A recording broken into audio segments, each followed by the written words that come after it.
রাস্তার হাল বেহাল, ফলে প্রতিদিনের চলার পথে ছোট বড় দুর্ঘটনা লেগেই রয়েছে মাটিগাড়া তুম্বাজোতে। শুক্রবার ওই খারাপ রাস্তার কারণে দুটি ই রিকশার সংঘর্ষে কয়েকজন আহত হলেন। মাটিগাড়া হাসপাতাল মোড়ের থেকে কয়েক কিলোমিটার রাস্তার হাল সত্যি খুব খারাপ এবং প্রশাসনের নজরে না আসার কারণে এর মেরামতও হচ্ছে না। শুক্রবার এই কারণে ওই ই রিকশা চালক দুর্ঘটনার ফলে যাত্রী সমেত গাড়ি নিয়ে উল্টে যান। ই রিকশার যাত্রীরা তো বটেই, এই ঘটনায় এক বাইক চালকও আহত হন। উপস্থিত স্থানীয়রা সেই সময় সকলকে উদ্ধার করে মাটিগাড়া হাসপাতালে ভর্তি করাতে নিয়ে যান।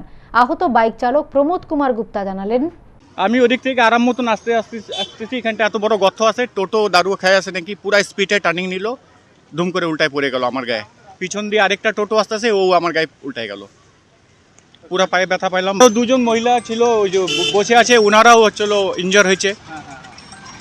এই গর্তগুলা ভরে না, এই গর্তর চক্করেই হলো মনে হয়, আর ড্রাইভারও মনে হয় দারু খায় আছে।